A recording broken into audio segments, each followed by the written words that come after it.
Bonjour, dans cette nouvelle vidéo, je suis avec Romain Carpentier. On va parler aujourd'hui de preuve sociale et aussi d'un outil qu'il a développé qui va justement utiliser la preuve sociale pour développer les ventes de vos boutiques.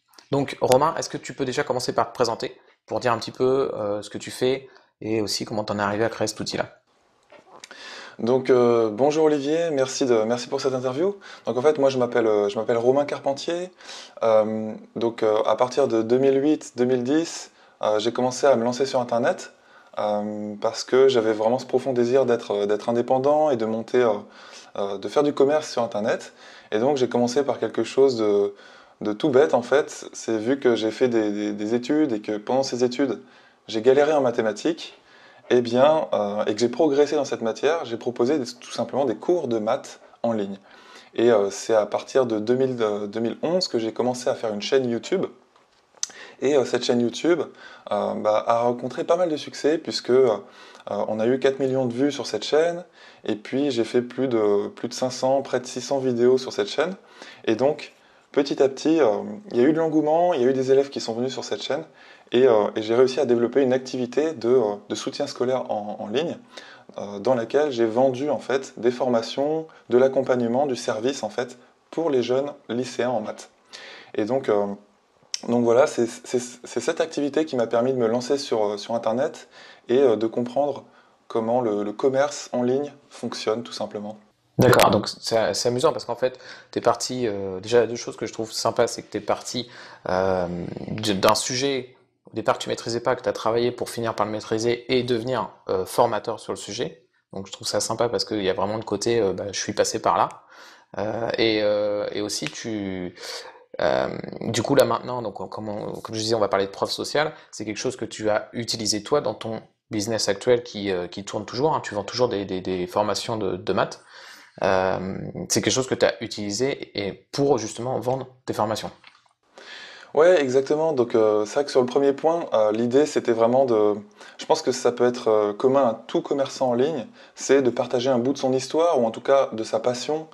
Ça permet toujours de vendre davantage parce que les gens se reconnaissent, ils peuvent se connecter à vous si on sent que vous avez la passion.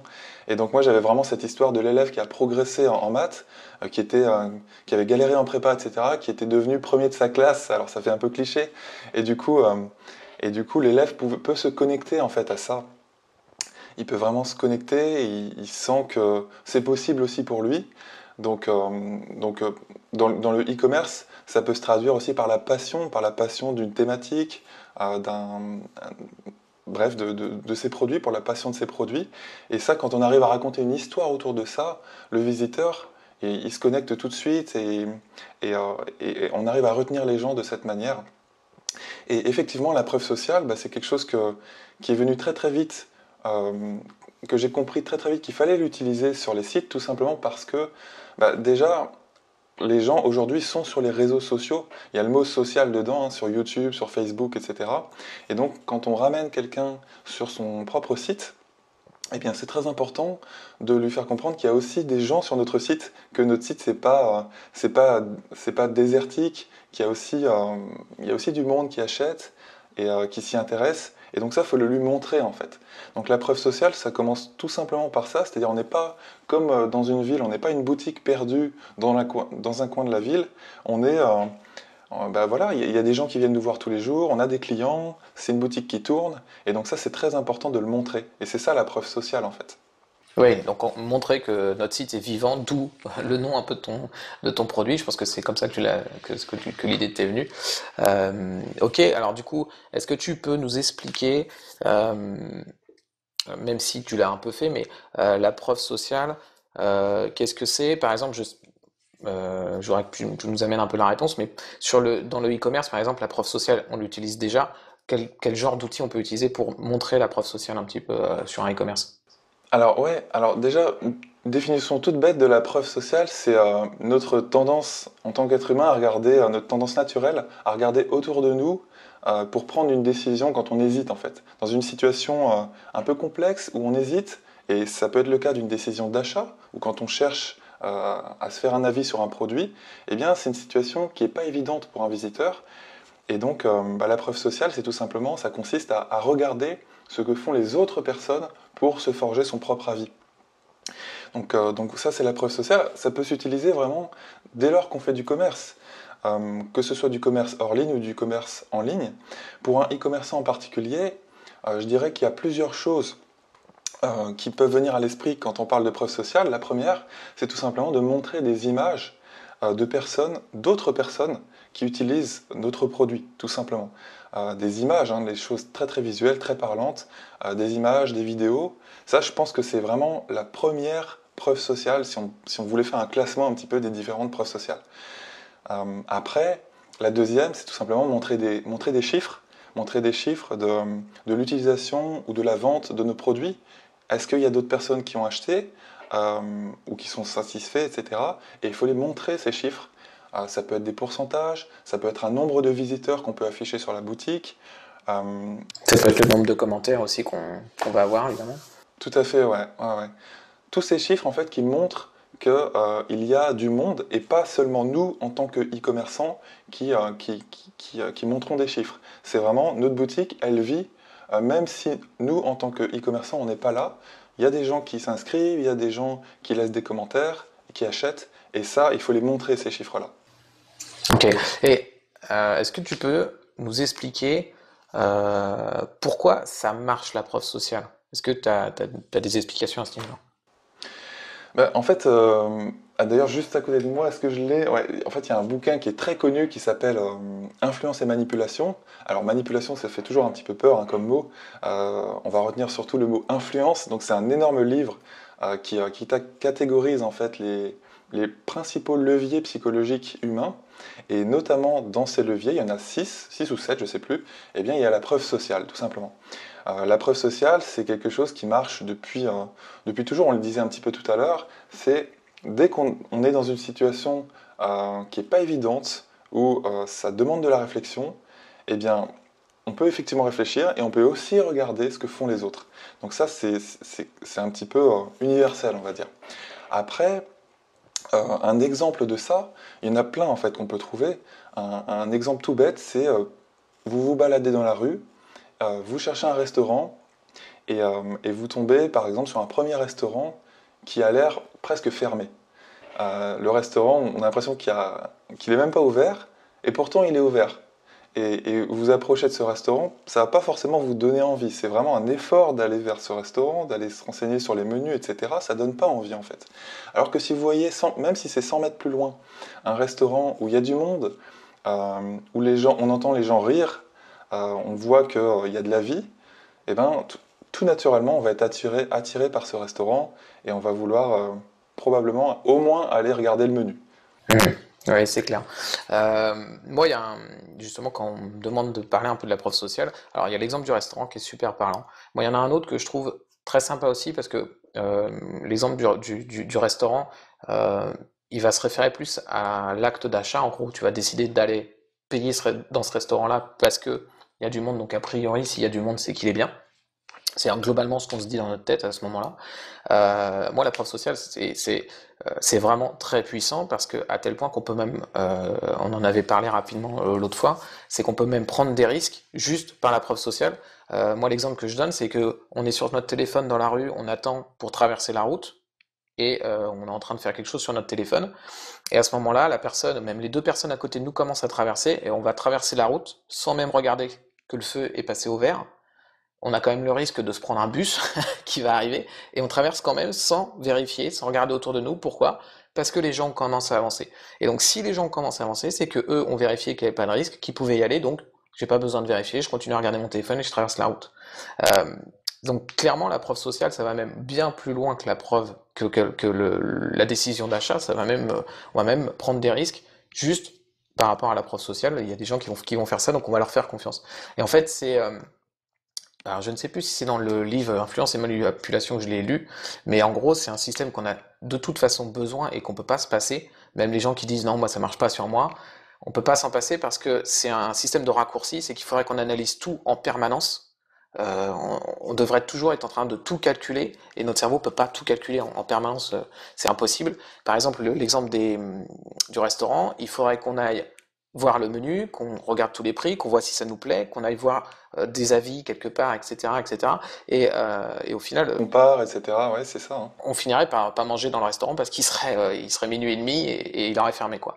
Et donc, on a de toute façon besoin de ça, c'est des raccourcis mentaux et on peut pas s'en passer. Donc, c'est clair qu'après, l'utiliser pour vendre, c'est vraiment une très bonne solution, quoi.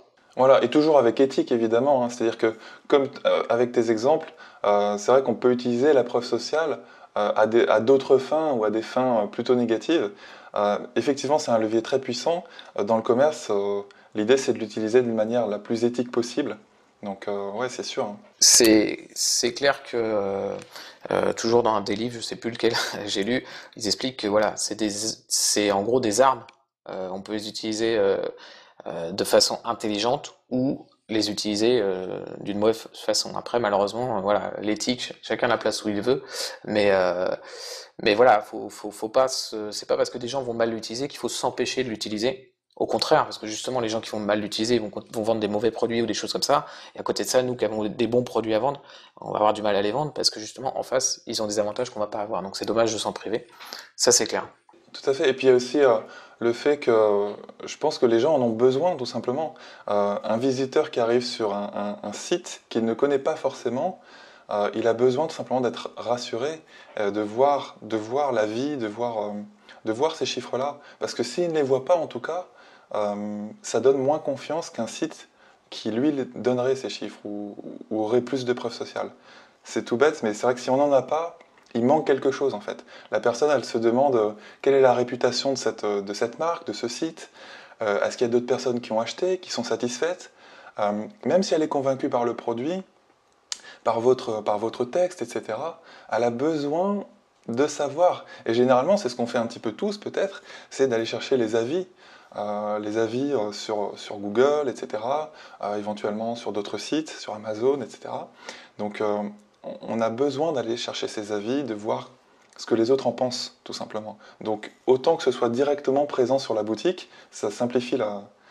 Au moins le visiteur n'a même pas à sortir de la boutique pour aller se faire son avis ou...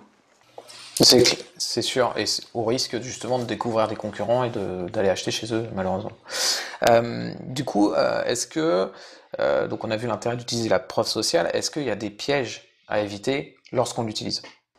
Oui, alors je dirais que le premier piège, je dirais qu'il y a deux pièges. Le premier piège, c'est tout simplement, on parlait d'éthique à l'instant, c'est de falsifier la preuve sociale. C'est d'aller trop loin ou peut-être de mentir un petit peu sur les chiffres. Et ça, les visiteurs généralement vont s'en rendre compte. Euh, on a souvent parlé des avis de produits sur Amazon qui sont pas toujours voilà, honnêtes. Donc à un moment donné, si on veut faire du commerce durable, c'est important d'avoir une preuve sociale qui est authentique, tout simplement. Donc ça, c'est un premier point qui me semble vraiment important. Après, chacun, comme on disait, place le curseur où il veut, hein, ça c'est clair.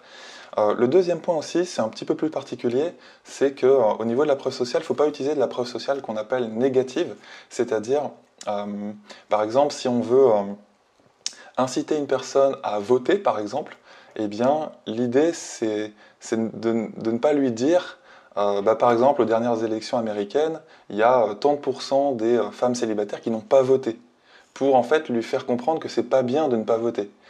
Ce genre d'affirmation, c'est négatif, et ça marche pas très bien dans le cerveau, en fait.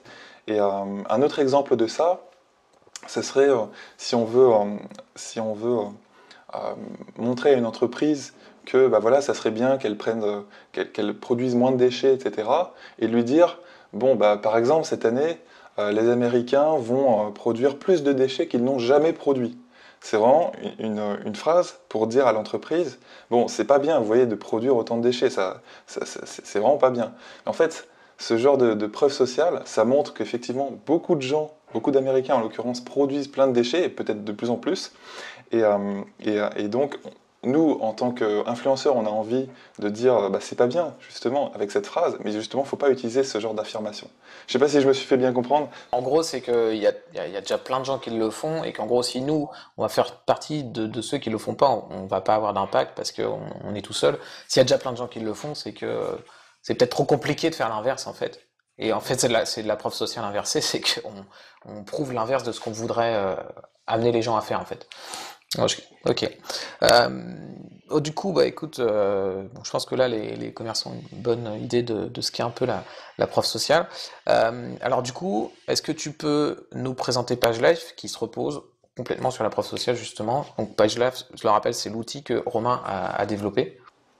Voilà, donc PageLife, en quelques mots, très rapide, c'est une application qui amène de la vie sur votre boutique, avec des petites bulles persuasives, on va dire, qui sont là pour indiquer les derniers acheteurs, ou si vous avez une mailing list, les derniers inscrits à cette mailing list, et ça indique aux visiteurs qui découvrent votre boutique, qui n'est pas tout seul en fait, qu'il y a d'autres personnes qui ont passé la barrière de l'achat, qui ont acheté, et donc ça peut aussi lui donner envie d'acheter. Ça, c'est la première fonctionnalité, on va dire, de PageLife. En tout cas, l'idée très simple de l'application, c'est de montrer à votre visiteur qu'il n'est pas tout seul, de le rassurer, de lui montrer de la preuve sociale sur votre boutique, tout simplement. D'accord. Donc en gros, j'arrive sur la boutique de n'importe quel site qui a mis PageLife et à ce moment-là, en fait, on va m'indiquer telle personne enfin, on va avoir un petit élément un petit pop-up. Enfin, c'est pas réellement un pop-up, hein, comme tu dis, c'est plus une bulle qui est assez discrète et qui apparaît en bas à gauche et qui va nous dire, ok, bah, telle personne a acheté tel produit récemment sur la boutique. Voilà, exactement. Très concrètement, on a le prénom de l'acheteur, si c'est un acheteur. Ça peut être aussi un inscrit à votre mailing list, si vous avez une mailing list, ce qui est d'ailleurs conseillé hein, en général dans le commerce sur Internet. Donc le prénom, tout simplement. La provenance, par exemple, Julien d'Angers, on peut mettre le pays ou pas. Et juste en dessous, vous avez une petite phrase que vous pouvez personnaliser. En fait, vous pouvez tout personnaliser, hein. La petite phrase, vous pourriez y mettre vient d'acheter sur votre nom de domaine.com ou .fr, par exemple. Et en dessous, vous pouvez afficher il y a 2 heures ou il y a 15 minutes, par exemple. Donc, en plus de ça, il y a un petit élément visuel qui est l'image. C'est-à-dire que si on peut trouver une image de profil public liée à l'email de l'acheteur, eh bien on affiche tout simplement la petite image de profil. Souvent, il y a des gens qui associent une petite image avec leur email. Ça peut être une image de leur visage ou une image qui les caractérise, de leur site, etc. Ou si on ne trouve pas une image de profil, on montre une petite carte Google Maps. Donc vraiment, c'est l'élément visuel qui rassure et qui montre que c'est une vraie personne, tout simplement. D'accord. Euh, et du coup, est-ce que tu peux voilà, nous donner des exemples de ce qu'on peut faire avec, par exemple des phrases qu'on peut mettre par rapport à la personnalisation que tu proposes? Alors ouais, là j'ai quelques sites de e-commerce déjà qui utilisent PageLife. Disons que l'utilisation classique, c'est vraiment de montrer la bulle avec les derniers acheteurs. Donc donc par exemple, on disait tout à l'heure, Julien de Paris ou Sandra de Montpellier vient d'acheter tel ou tel produit, ou vient d'acheter sur le nom de domaine.com, si on veut tout simplement crédibiliser notre nom de domaine, ajouter de la preuve sociale sur son nom de domaine. Mais on peut être aussi plus précis, on peut rajouter, par exemple, créer une phrase du style vient d'acheter tel produit. Et tel produit, bah, ça sera remplacé par le nom du produit qui vient d'être acheté. Et à la place, par exemple, de l'image du profil de la personne ou une image Google Maps, on affiche l'image du produit, tout simplement. Donc là, c'est vraiment pour montrer les derniers produits qui ont été achetés sur votre site, sur votre boutique. Donc ça, ce sont les exemples tout simples, les premiers exemples qu'on peut mettre en place très rapidement sur votre boutique. Et aussi, un petit peu comme sur des sites qui ont d'ailleurs les énormes plateformes comme hotels.com ou Booking, etc., etc. Ce sont des sites de réservation d'hôtels internationaux. Et ces sites-là, ces plateformes-là, ont les meilleurs taux de conversion de leur industrie parce que tout simplement, ils utilisent des techniques comme celle-ci. Donc, notamment sur ce genre de site, si vous allez par exemple sur hotels.com et que vous cherchez un hôtel, vous allez voir ce genre de petite bulle avec par exemple le nombre de visiteurs sur votre site ou sur leur site en l'occurrence, le nombre de personnes qui ont recherché tel hôtel, par exemple je sais pas un hôtel à Paris, et ça amène aussi de la preuve sociale, ça montre qu'il y a des gens qui recherchent l'offre, qui s'intéressent à cet hôtel-là, et donc bah voilà, ça amène de la preuve sociale, ça rassure, et aussi, ça ne fait pas que rassurer, ça ajoute aussi un petit élément d'urgence, parce qu'on se dit, quand on voit qu'il y a peut-être, je sais pas, 17 personnes qui sont en train de consulter l'offre d'un hôtel qui nous intéresse beaucoup, qu'on a envie de réserver tout de suite, et on a envie d'avoir une chambre là-dessus, bah, ça pousse aussi à agir plus rapidement. Et ce style de chiffre-là, donc comme sur ces plateformes qui utilisent ces techniques, eh ben on peut les mettre sur votre boutique. C'est-à-dire que dans la petite bulle, vous pouvez afficher, pareil, 17 personnes, vous choisissez le terme, hein, tout est vraiment personnalisable. 17 personnes consultent ou sont sur cette page, ou sont sur le site, par exemple.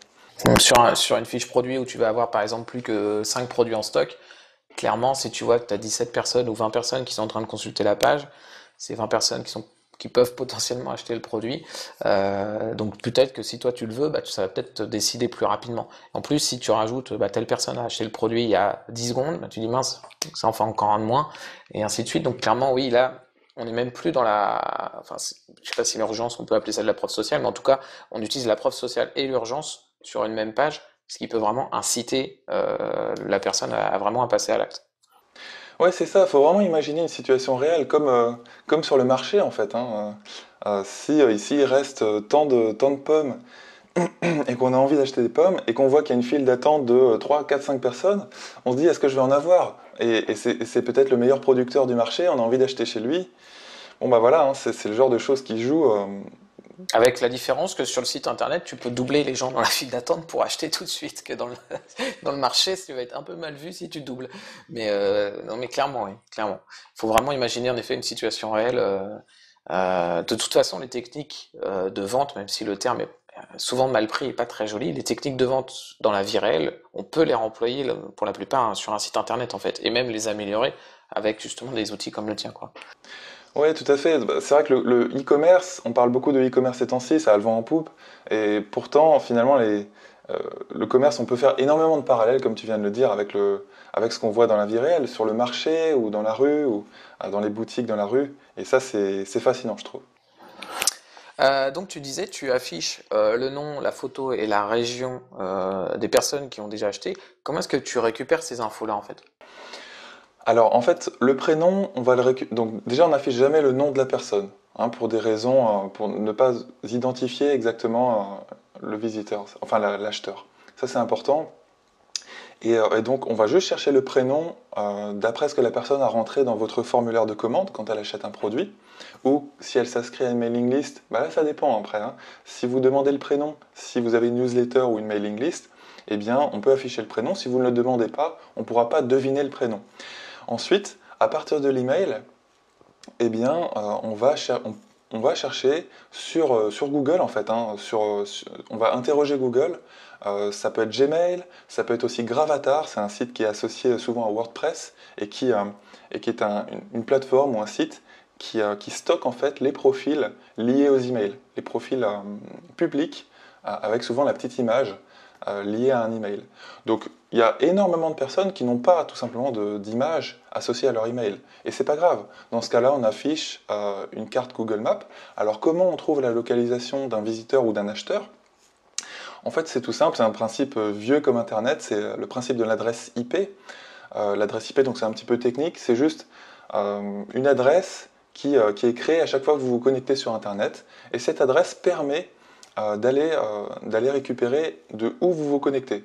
Alors, rassurez-vous, on ne peut pas exactement savoir où vous êtes, on ne peut pas exactement trouver l'adresse exacte de la personne, on peut juste trouver la ville, et généralement, c'est pas très précis, il faut être honnête, ça peut être précis à, on va dire, 5-10 km près, au mieux, et la plupart du temps, c'est moins précis que ça.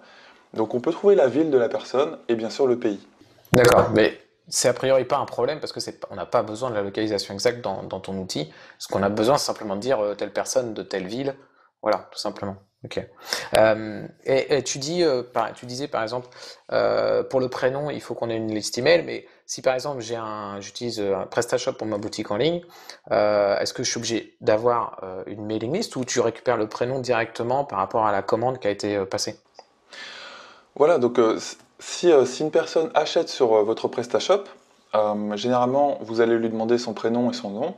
là, vous n'avez pas à avoir de mailing list, hein. Le prénom va être directement récupéré dans la commande. Voilà. En fait, je parlais de la mailing list parce que c'est aussi intéressant d'avoir une mailing list, hein. C'est quelque chose que j'encourage vraiment tous les e-commerçants, tous les infopreneurs à avoir. C'est très important. Enfin, c'est toujours mieux d'avoir une liste de clients et vous pouvez aussi montrer les personnes qui se sont inscrites à cette liste. Par exemple, avec un message, vient de s'inscrire à notre newsletter. En plus de montrer les gens qui viennent d'acheter tel ou tel produit. Donc voilà. D'accord, mais c'est pas une obligation, on n'est pas obligé d'avoir une mailing list pour utiliser ton outil. Non, non, non. D'accord. Euh,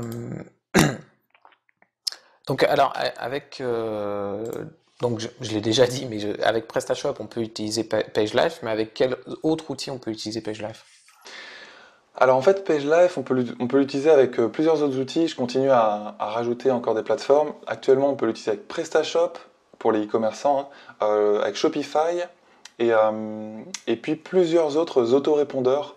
Si vous utilisez des autorépondeurs comme GetResponse, Mailchimp, qui est souvent connu des e-commerçants, etc., etc. Donc il y a plein de plateformes comme celle-ci. Si jamais vous ne voyez pas la plateforme présente dans la liste des plateformes, eh bien, il suffit de nous contacter, de me contacter, et puis je peux vous dire si ça peut fonctionner ou pas.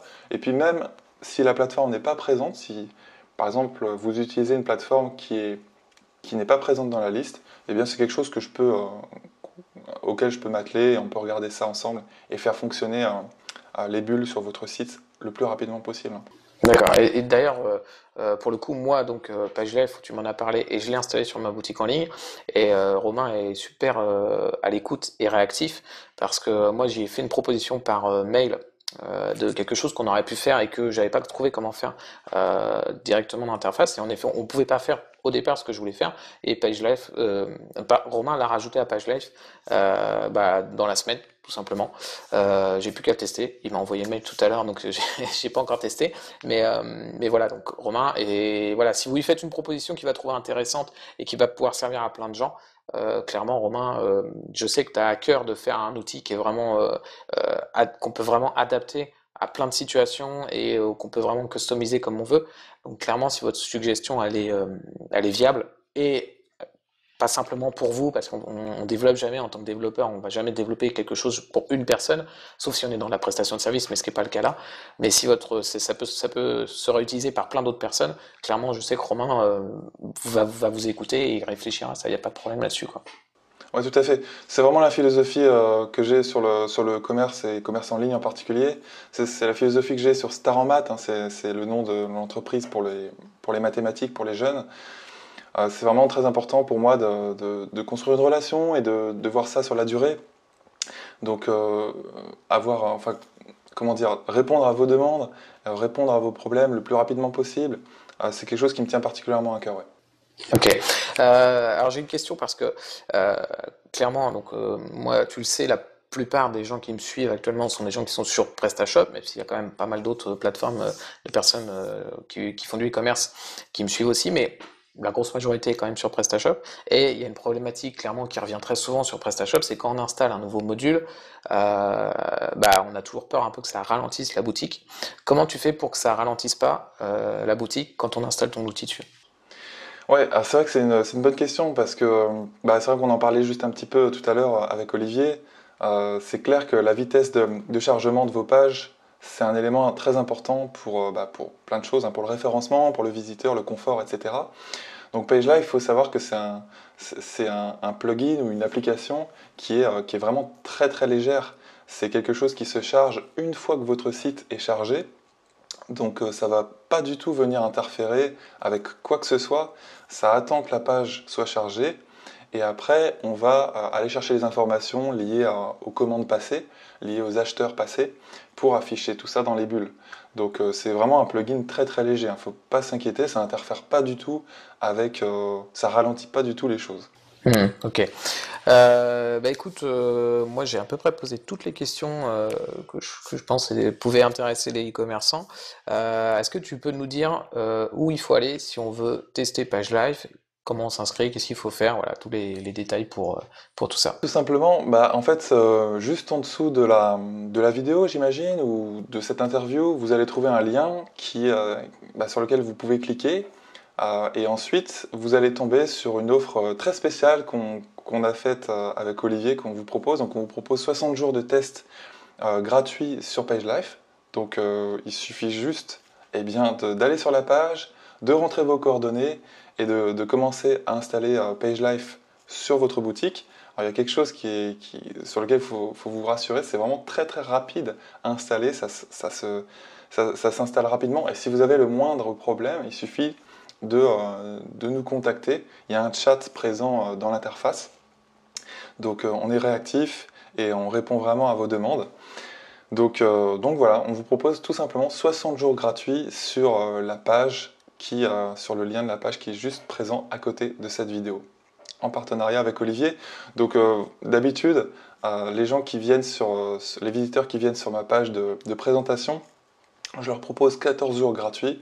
Mais là, on s'est dit avec Olivier, c'est l'occasion de faire connaître davantage l'outil, d'aider plus de e-commerçants comme vous avec un outil un peu innovant comme celui-ci, même si le principe, il n'est pas nouveau, hein, le principe de la preuve sociale, c'est clair.